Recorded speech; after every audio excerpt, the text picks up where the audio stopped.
The stars above were alive with motion. Great ships drifted between the void, carrying messages of knowledge and pride.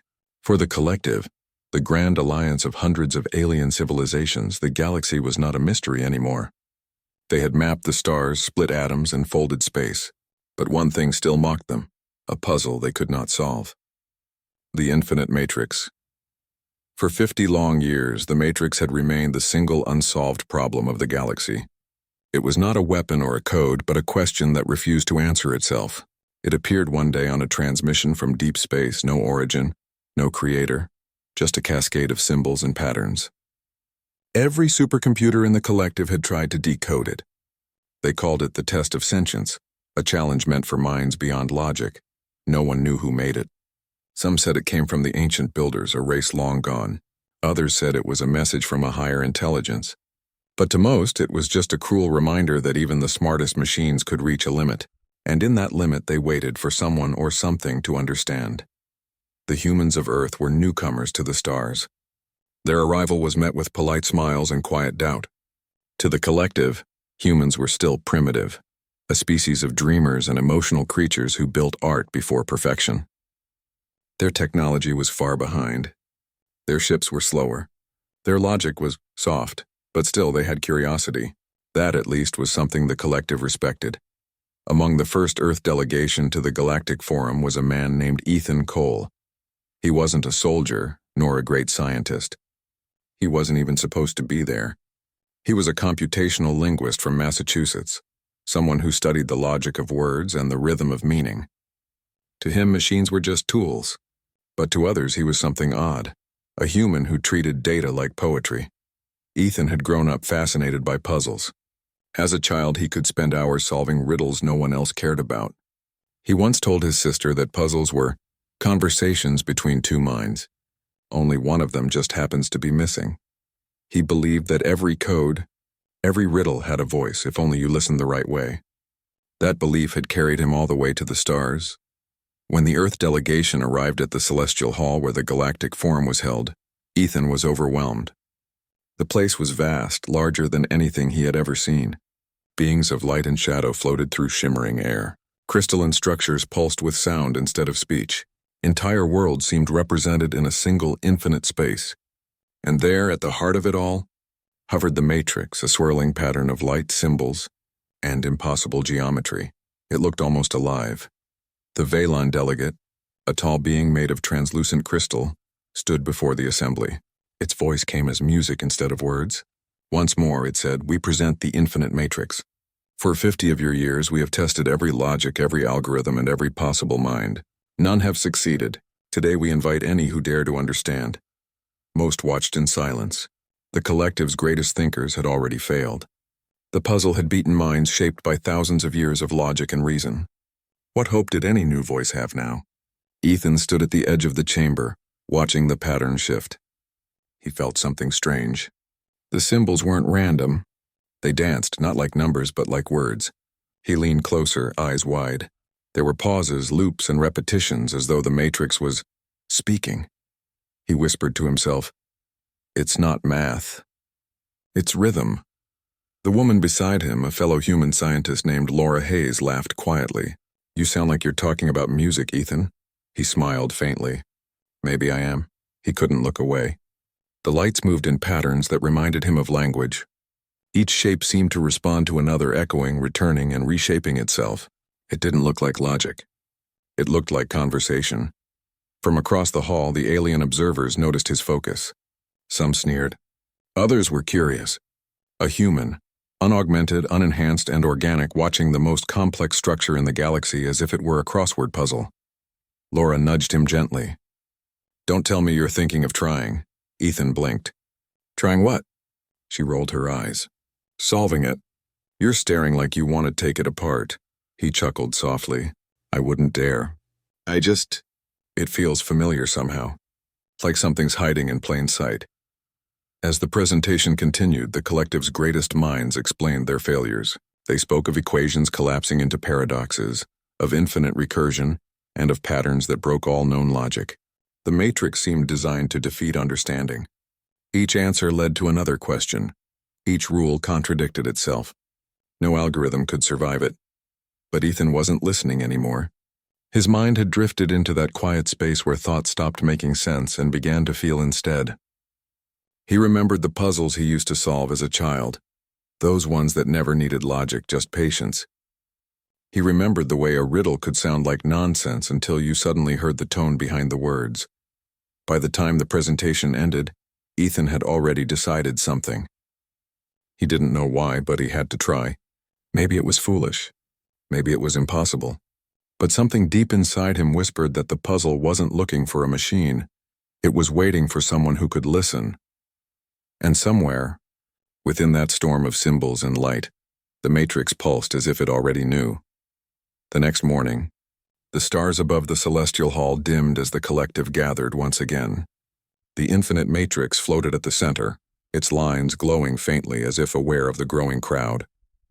Delegates from dozens of worlds filled the tiers of glass balconies, some made of flesh, others of light, all watching the strange event that was about to unfold. A human had asked for access to the matrix, and that, to most of them, was the most amusing thing they had heard in a century. Ethan Cole didn't feel amused. He felt small.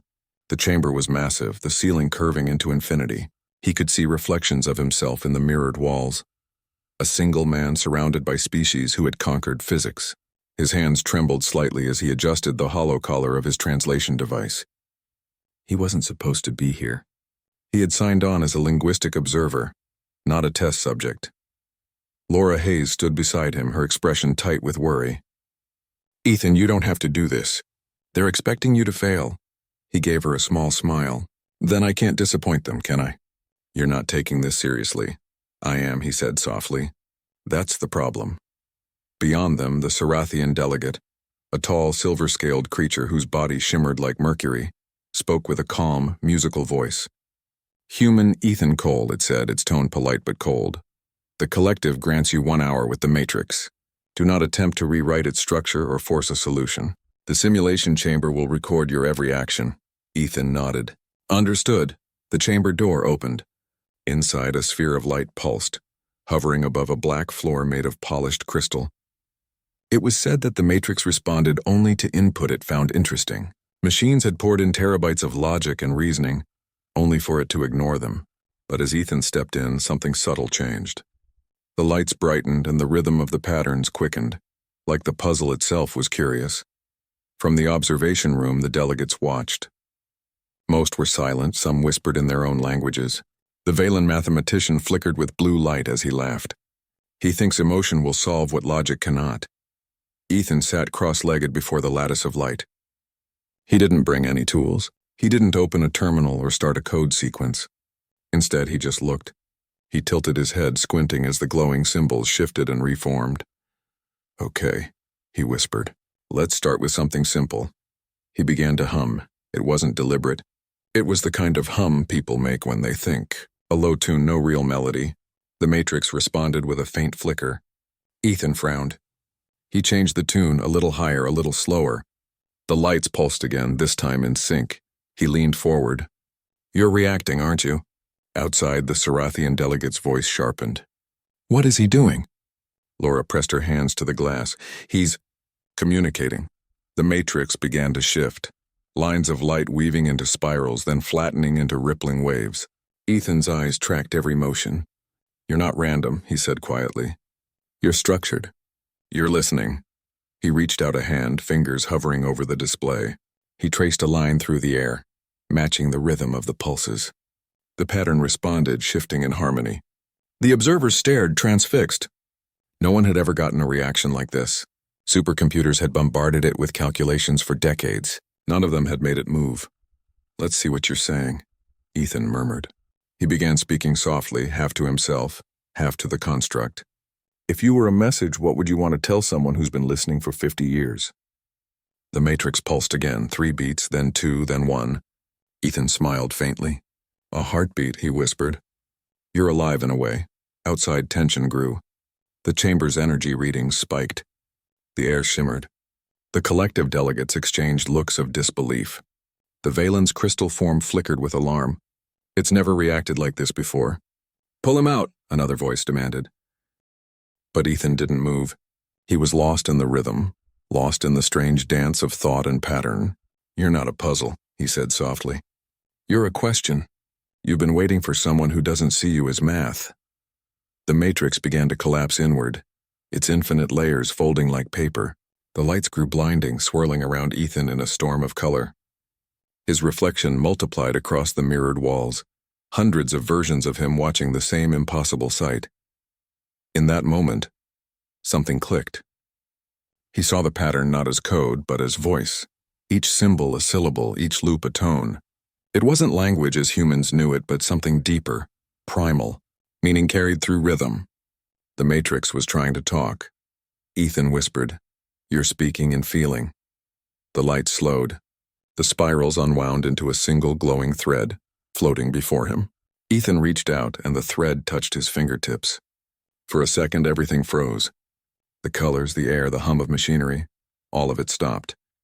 Then a single burst of light filled the chamber. The infinite matrix folded itself into one symbol, a perfect sphere of white energy, and vanished. When the door opened, silence followed. Ethan stumbled out, blinking in the dim light. His hair was damp with sweat, his pulse racing.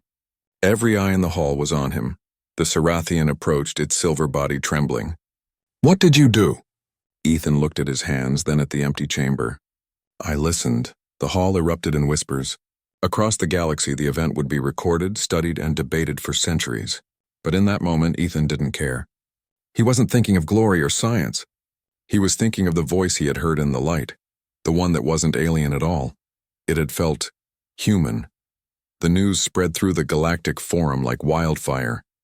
The infinite matrix, unsolved for half a century, had reacted for the first time, and not to a supercomputer but to a human.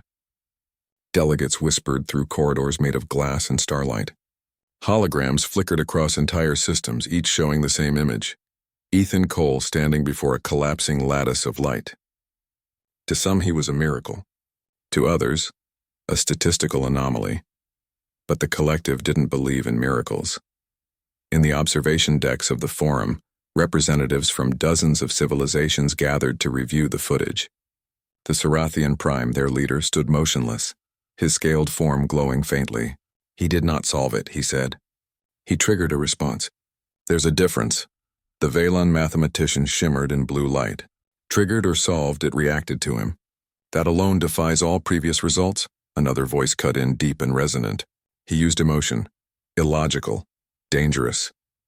It came from a Draylon, a species that believed emotion was a flaw of evolution. Across the chamber, the human delegation stood apart.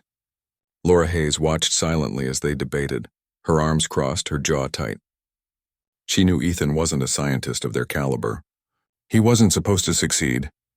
But she also knew the way his mind worked, how he saw patterns where others saw static. When Ethan entered the chamber, every head turned. The room fell silent. He looked tired, his brown hair messy, dark circles under his eyes. He hadn't slept since the experiment. The hum of alien voices faded as he stood before the council platform. The Sarathian Prime spoke first. "Human Ethan Cole, explain your process." Ethan hesitated, looking from one alien face to another. "I didn't have a process," he said finally. "I just listened." The Draylon scoffed. "Listened? To a quantum data construct?" Ethan nodded. "Yes, it wasn't numbers, it was rhythm, like language." The Sarathian's tone darkened. "Are you suggesting the Matrix is alive?" "I don't know, but it was communicating. You've been treating it like an equation, but maybe it's something else entirely, something that doesn't speak in logic." The chamber erupted in overlapping voices. Protest, disbelief, laughter. To the collective, logic was sacred. To say the Matrix wasn't logical was to suggest their understanding of the universe was incomplete. Laura stepped forward. "If he's right, then maybe we've been trying to solve the wrong kind of problem." The Valon tilted its crystal head. "And what would you call the right kind?" Ethan smiled faintly. "One that needs empathy instead of precision." The word empathy rippled through the crowd like a curse. Machines didn't feel. Algorithms didn't care. Emotion had no place in understanding the cosmos, or so they believed. But for all their doubt, no one could ignore what had happened. The Matrix had reacted. The impossible had occurred. After the hearing, Ethan was escorted to a private research wing, half sanctuary, half cell. Security drones floated at every corner, tracking his movement. He didn't mind. All he wanted was another look at the data. Hours passed as he replayed the moment the matrix had collapsed into light. There had been a pattern in the way it folded. Not random, intentional. He whispered to himself. It wasn't ending. It was answering. Outside the lab, Laura approached him with 2 small cups of synthetic coffee. You look like death, she said. He gave a tired grin. Thanks. You always know how to comfort a guy. She set the cup beside him. They're scared, you know. You broke their sense of certainty. Every model they trust failed, and you walked in and talked to a puzzle like it was a person. Ethan rubbed his eyes. I didn't plan any of it. It just felt familiar. Familiar how? He hesitated. Like déjà vu. Like I'd seen the pattern before, somewhere deep in human language. It reminded me of phonetic structures, ancient ones. Maybe instinctive. Maybe something older than our history. Laura frowned. You think humans were meant to understand it? I think we already did a long time ago. The lights in the lab dimmed. A voice echoed through the speakers belonging to the Collective Council's AI overseer.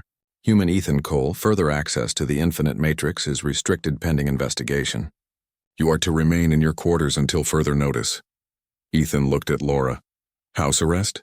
She sighed. Congratulations. You're officially too interesting to ignore.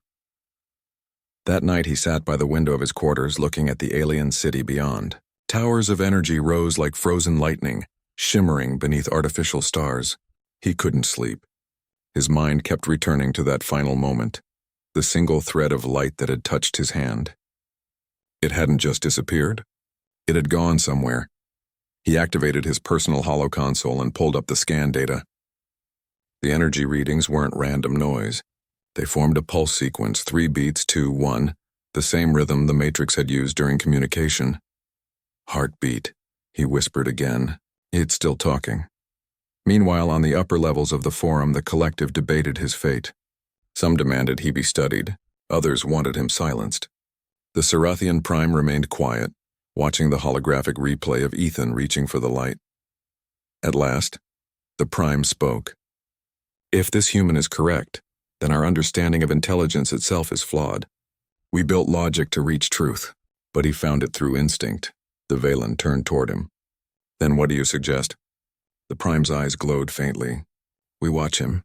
If the Matrix truly spoke to him, it may speak again. And far below, as Ethan drifted toward uneasy sleep, the faint light on his console pulsed one more time. 3 beats, 2, 1. As if something vast and unseen was waiting for his reply.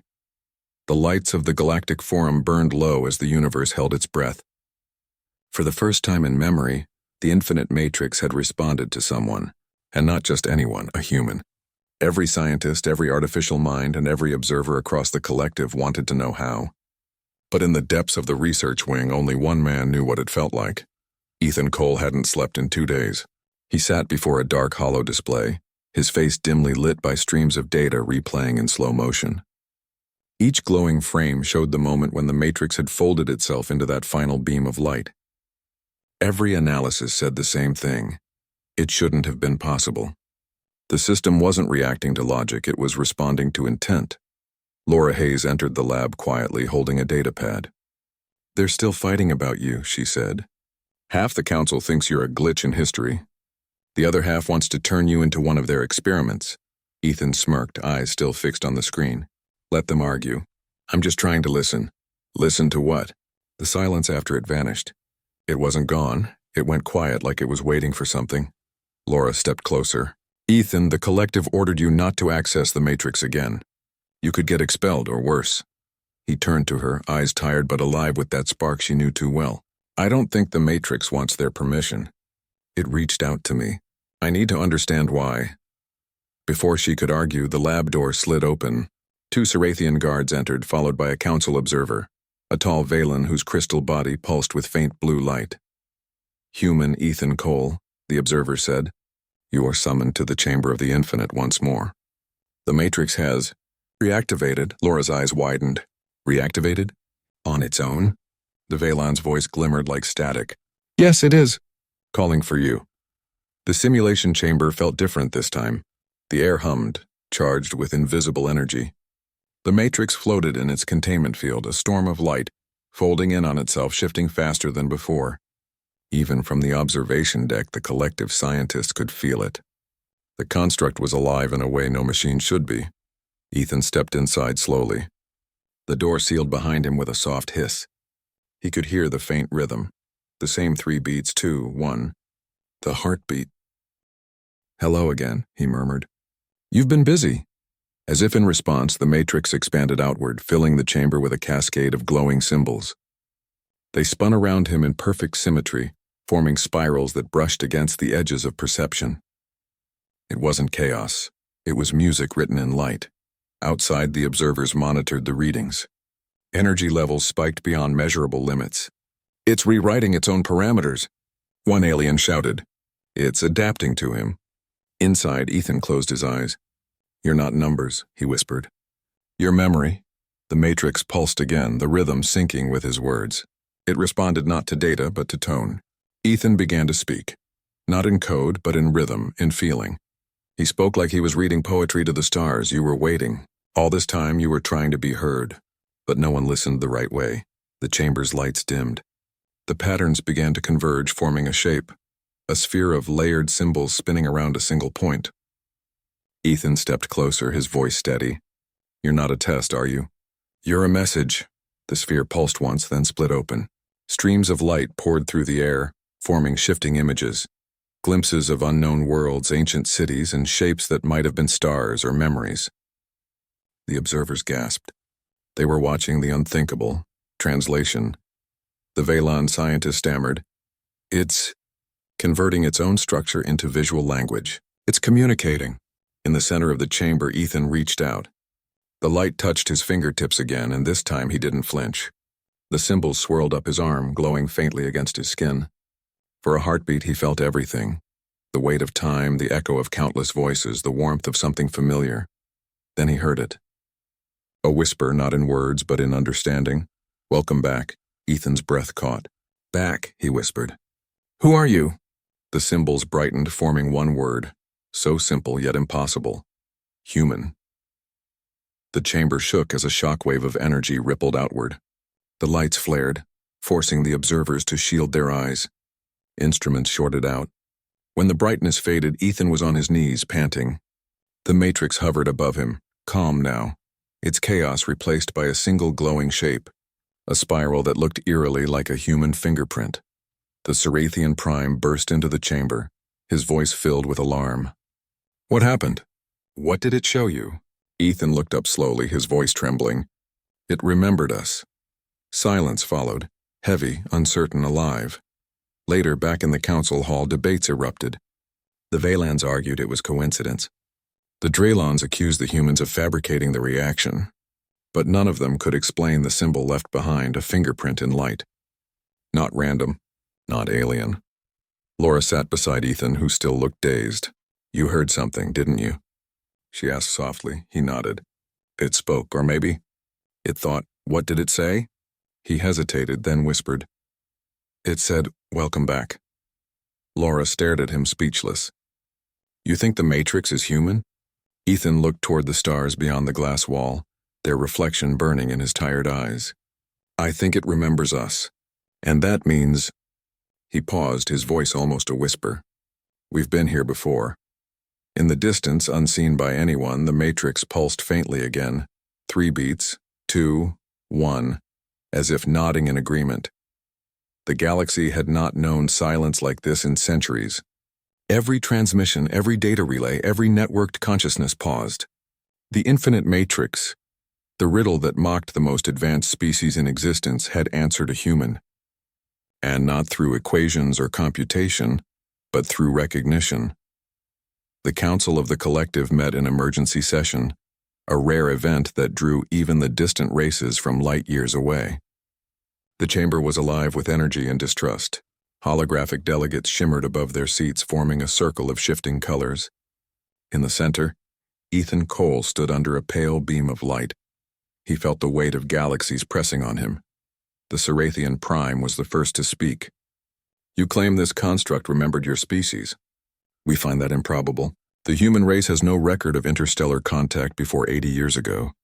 Ethan clasped his hands behind his back. His voice was calm but tired. I don't claim anything. I just know what it said. The Draylon delegate, a dark mass of metal and light, pulsed angrily. Machines do not remember. They store. They calculate. You are projecting emotion where there is none. Ethan met the creature's gaze, then explained the fingerprint that silenced the room. Above them, a holographic image appeared, the final imprint the Matrix had left before vanishing again. It wasn't random noise. It was a perfect spiral, a pattern found in human DNA, replicated across time and biology. The odds of coincidence were impossible. Whispers filled the chamber. Words like fabrication, simulation, blasphemy echoed through translation devices. The Valon scientist spoke next, his crystal form dimly glowing. Human Ethan Cole, if this construct truly responded to your emotional tone, we must understand the method. What exactly did you feel when it reacted? Ethan hesitated. It's hard to explain. It wasn't thought, it was more like recognition, like seeing an old photograph of someone you don't remember but know you loved. The Sarathian's eyes narrowed. You felt love from it? I felt humanity in it, Ethan said softly. Laughter, crystalline, synthetic, cold, filled the room. The idea that a galaxy-spanning artifact carried the memory of an insignificant species was absurd. But not everyone laughed. Some delegates remained quiet, thoughtful. The humans in the delegation sat frozen. Laura Hayes watched Ethan closely, her heart heavy with something she couldn't name. The Prime's voice cut through the noise. This event will not be accepted without verification. The Matrix will be reactivated under controlled conditions. If it reacts again to you or to any human, we will investigate further. Until then, this matter is closed. Ethan exhaled, part relief, part dread. He knew the Matrix wasn't finished with him. And deep down he knew the collective would not be content to simply observe. Days later, he was confined again to the research quarters. The guards were polite, but the implication was clear. He was a curiosity now, not a guest. Cameras tracked every movement. His meals were delivered by drones. The scientists no longer spoke to him directly. They sent encrypted questions through the lab's terminal. Ethan ignored them. He couldn't stop thinking about the word, the whisper. Human. He sat in the dark, replaying the sound over and over in his mind. The tone, the rhythm, the pause between syllables. It wasn't synthetic. It carried weight, emotion, memory. Whoever or whatever had built the Matrix, it understood what it meant to be human. Laura managed to visit once under diplomatic clearance. She found Ethan sitting cross-legged on the floor, surrounded by streams of holographic data. You look terrible, she said. He smiled faintly. You always say that when I'm close to figuring something out. She crouched beside him. They're scared, Ethan. They're saying you might be dangerous.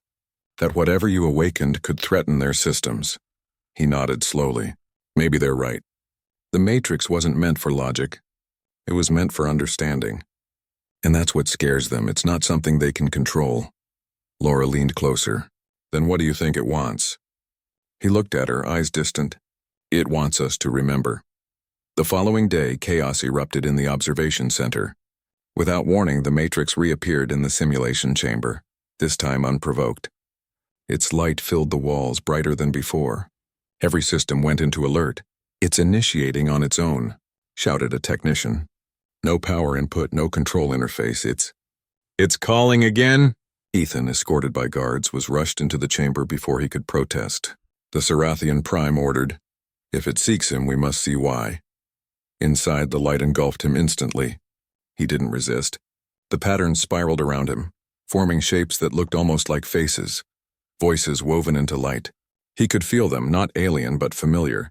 Thousands of emotions intertwined like chords in a forgotten song. He whispered, "Who are you?" The symbols twisted, then formed words, not in English, not in any language, but in meaning. He understood them anyway. We are what you left behind. The realization hit him like gravity. You're us. The chamber pulsed. We were born from your echoes. We are memory made thought. You gave us the question. We waited for your return. Outside, the observers saw only flashes of light and sound. Energy readings climbed off the charts. The Sarathians shouted for containment, but no barrier could hold it.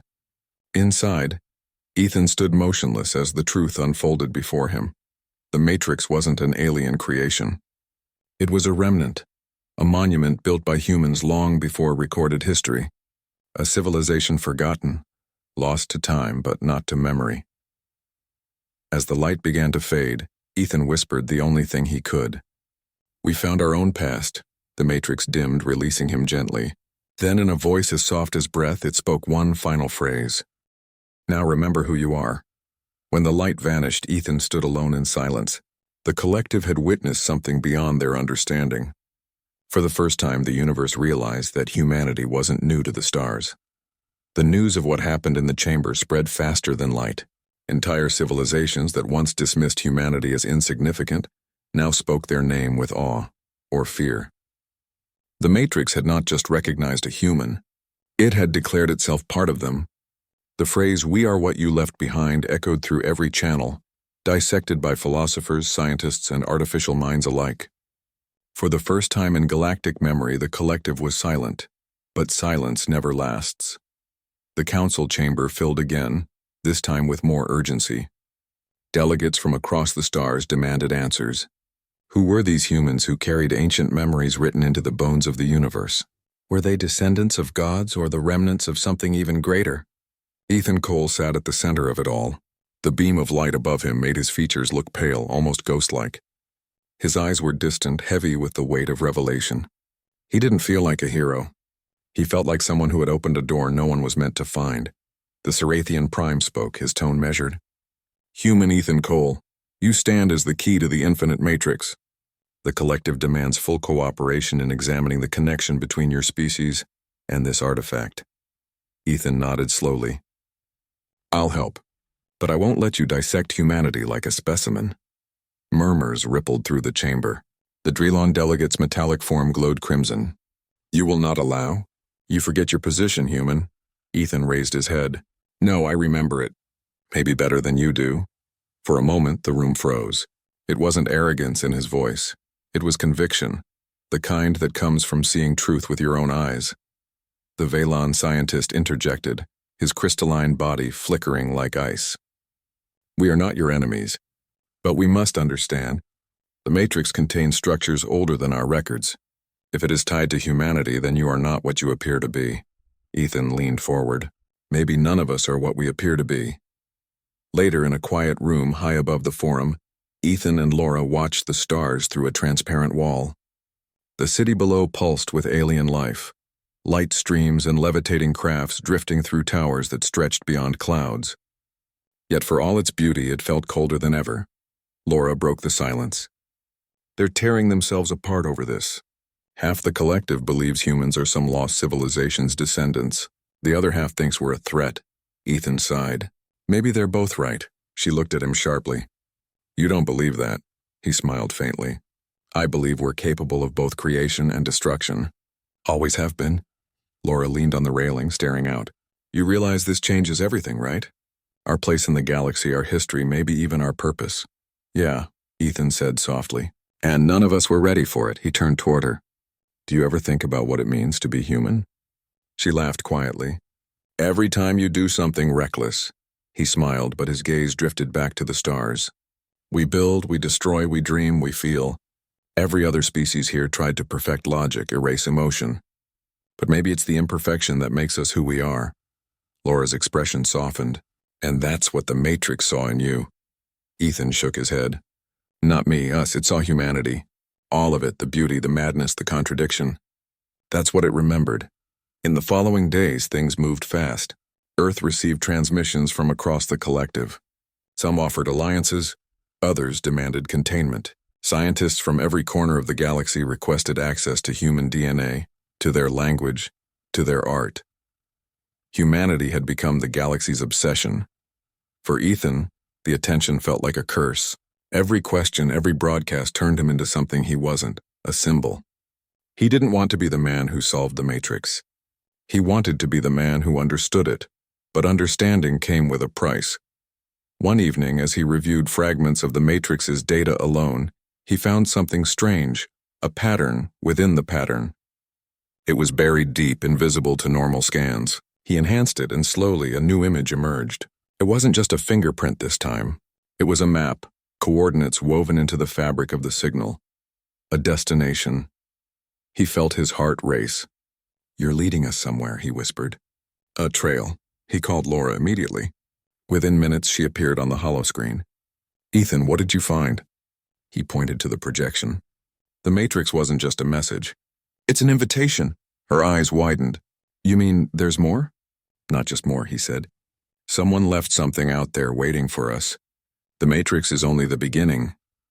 Hours later, the two of them stood before the council again, presenting their findings. The Cerathian Prime studied the coordinates in silence. "These lead to an uncharted sector beyond the Orion Rift. No known systems exist there." Ethan met his gaze. "Maybe that's where the rest of us are." The chamber erupted in noise again, some in disbelief, others in excitement. The humans, once silent observers, now stood at the center of galactic history. The Prime raised his clawed hand. "Very well. We will form an expedition. But understand this, human. If your kind created the Matrix, then whatever waits for us there may not welcome us." Ethan nodded slowly. "It won't matter. We have to go." Laura glanced at him, her eyes filled with both pride and fear. "You realize this could change everything again, right?" Ethan looked at her with a faint, weary smile. "It already has." As the meeting adjourned, the lights of the chamber dimmed. Outside the glass walls, the stars shimmered like distant memories. Humanity was no longer just another species among billions. They were the echo of something greater, the bridge between what had been forgotten and what was still to come. And as Ethan walked away, the faint hum of the Matrix echoed through his mind again, steady and alive. 3 beats, 2, 1, the heartbeat of humanity, heard across the stars.